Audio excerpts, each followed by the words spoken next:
What's up you guys, and welcome back to another Reddit reading video. Today we're going to be doing an r/entitled so let's just go ahead and get into it. I am the queen of passive aggression. My hobby used to be making quilts from vintage cloth.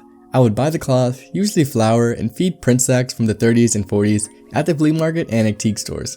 I pieced them by hand and sewed squares together on my old treadle sewing machine. Then I would hand quilt the tops using vintage blankets as batting and older cotton thread. This took a lot of time, but the end result were beautiful and heirloom quality. Besides, it was a lot of fun. One year, I made such a quilt for my brother-in-law's birthday, husband's younger brother, and his wife freaked out over it and thanked me profusely. 2 days later, my sister-in-law walked into my house without even knocking. Her reasoning was that it was her son's house, and therefore her right to do so. I had been super busy all day and had just sat down in the living room to play some Super Mario Kart with my boys. I was surprised to see her. She usually avoided me if my husband wasn't around. She snorted at me when she saw me on the floor and asked me if this was what I did all day, and then added that it must be nice to have so much free time. I have always worked from home. You'd be surprised how many people would think that this isn't a real job. Then she dumped a bunch of fabric swatches out of a bag onto my sofa. Before I could ask her what she was doing, she started telling me that she wanted a quilt, like the one I made for my brother-in-law. But she needed hers to be bigger and with these colors. Oh, and she wanted new cloth, not that old junk. She brought these swatches so I would know what to buy for her quilt. At first, I was too stunned to speak. Then, I was too angry to trust my mouth. My two boys never liked this woman and they scrambled to their feet and ran out of the room. I envied them because I was stuck facing this cow alone. This woman has always been as awful to me as she could.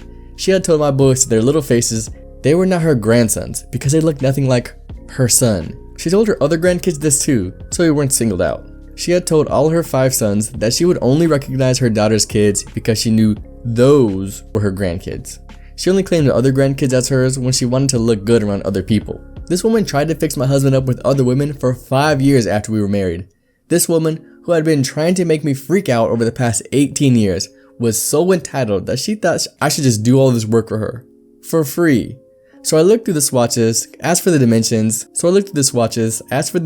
she wanted, as well as a black pattern. Though for a few moments I told her, yeah, I can do all that. For about $5,000. I figured that was a large enough sum to freak her out and make her go away. If not, well sure, I'll make her a quilt for that stupid amount. $5,000? But you just gave one to your brother-in-law. That was a birthday present.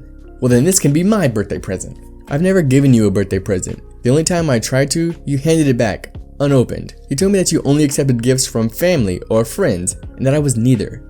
$5,000 upfront or no quilt. Frowning and pressing her lips together, she gathered up her stupid swatches and left. I opened the door for her and held it, so she couldn't slam it. She was a slammer. As I watched her drive away, I couldn't help but think how much fun that had been. So for the rest of the year, my husband's other 3 brothers got quilts for their birthdays.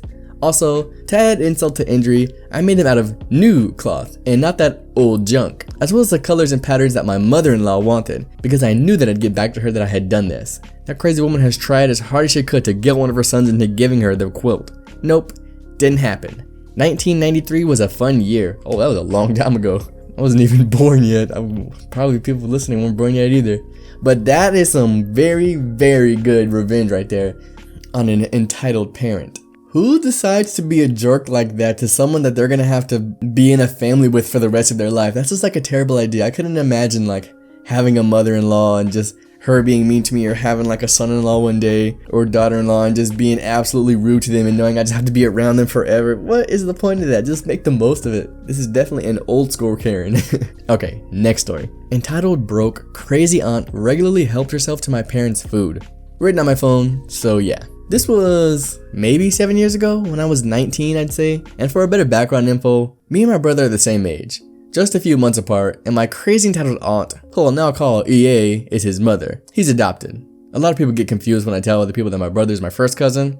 People jump to the weird conclusion. My parents took him in after EA lost her kids when we were both 12. This isn't much of a singular story, more of a compilation of sorts to display her craziness. At the time, my aunt was especially broke because any money she had went to smokes, pop, and religious items. So she never had food, and I believe she was in an argument with my grandma at the time, so she couldn't go there to scheme food or money, so she'd cross the whole reserve. I'm Native American. Oh, quick interjection, I'm Native American too, cool. And come to my parents' house, and immediately she bummed my brother for some pop or smoke money. Then go upstairs and help herself to the food in my parents' home, not asking, just digging her mitts into any food she can find.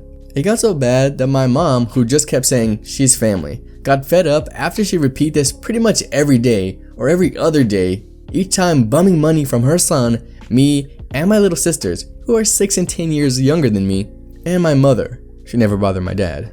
And eventually, my mother basically shut her down and said she's welcome to visit and eat, but she can't be bumming everyone in the house for pot money or just help herself to the food, and she should ask first. She's somewhat unhinged as a person, and once I remember telling her oldest daughter and my cousin, and she asked my EA for money, and her exact words were, "Make your own money. God, learn to double up like everyone else." She equates gambling like a goddamn job. For Christ's sake. Not the typical entitled Karen story, but one I wanted to share. That sounds like a typical mooching entitled Karen to me. That is, I can imagine also like having a family member like that. A lot of people say that family is like the deepest thing you can have. If your family is toxic, no it is not. You're better off having some really close, nice, genuine friends in your life. They're gonna be better than the family that's mooching off you or making your life worse. Do not stick around with toxic family just because they have the same kind of genetics as you. That makes no sense at all. To dig yourself deep into a life hole when you could be happy without them in your life. I've done it. A lot of people have done it. Remember, cut your family off if they are toxic. Thank you guys so much for watching, and goodbye, my lovelies.